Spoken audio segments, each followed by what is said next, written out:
মুর্শিদাবাদে জোড়া নির্বাচনী প্রচার করলেন মুখ্যমন্ত্রী মমতা বন্দ্যোপাধ্যায়। আজ প্রথমেই তিনি সভা করেন মুর্শিদাবাদের বেলডাঙে।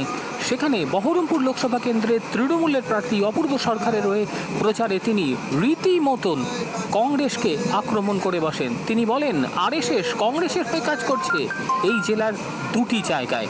তিনি কি বললেন চলুন শুনে নিই তাঁর বক্তব্য। বিনয় রায় ও আমিনুরের রিপোর্ট, এনটিভি WB। শুনুন, বহরমপুরে কদিন থাকেন, থাকে কোথায় বলা উচিত নয়, পারিবারিক ব্যাপার বলি না। অনেক বড় বড় কথা বলে বেড়ান অন্যদের সম্বন্ধে। একবার নিজেকে আয়নার দিকে তাকাতে বলুন। এমনকি আমি শুনছিলাম ওর স্ত্রী যিনি মারা গিয়েছেন তার ভাই অরিজিৎ আমায় বলছিল, শুভেন্দু বলছিল যে অ্যাফিডেভিট দিয়েছে ইলেকশনে, আগে যে একটা বউ ছিল তিনি যে মারা গেছেন সেটা পর্যন্ত উল্লেখ করেনি। এই তো যে অবস্থা।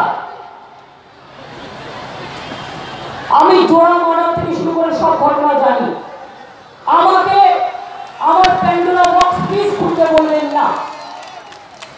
আমি জানি না এরকম কোনো কিছু নেই মুর্শিদাবাদে। মুর্শিদাবাদ আমার একেবারে মুঠোর মধ্যে আছে। এরা থাকে কোথায়? কলকাতায়। জিজ্ঞেস করুন তো কোথায় থাকে। মুখ খোলার প্রয়োজন নেই আশা করি।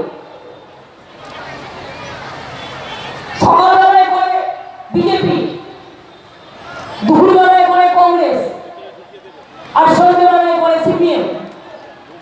প্রতিদিন বিজেপি নেতাদের সাথে, প্রতিদিন আরএসএস এর নেতাদের সাথে। আপনারা জানেন বাংলায় আরএসএস দুটো জায়গায় বিজেপি কংগ্রেসের হয়ে কাজ করছে। কোথায় কোথায়? জঙ্গিপুরে প্রণব মুখার্জি গিয়েছিল আরএসএস এর অফিসে, জঙ্গিপুরে।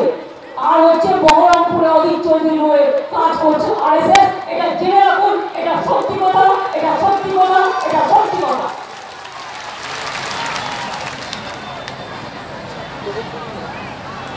এত ভাগাভাগি রাজনীতি, বাম আর রাম, আর মাঝে ঢুকেছে শ্যাম। বাম আর রাম, দুই পাশে দুই কলা গাছ, মধ্যেখানে অধীর রাজ। দুই পাশে, এক পাশে বাম আর এক পাশে রাম, আর মধ্যেখানে শ্যামবাবু জগাই মালাই গজাই। সকালবেলায় কংগ্রেস, দুপুরবেলায় সিপিএম, সন্ধ্যেবেলায় বিজেপি।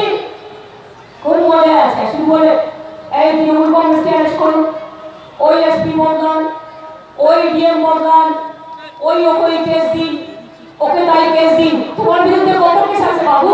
খুলবো? কত কেস আছে? আমরা ভদ্র করে কিছু করি না। তুমি যে জঘন্য রাজনীতি করো, মানুষের উপরে যে কত অত্যাচার করেছো, কত মানুষের অত্যাচারিত হয়েছে এই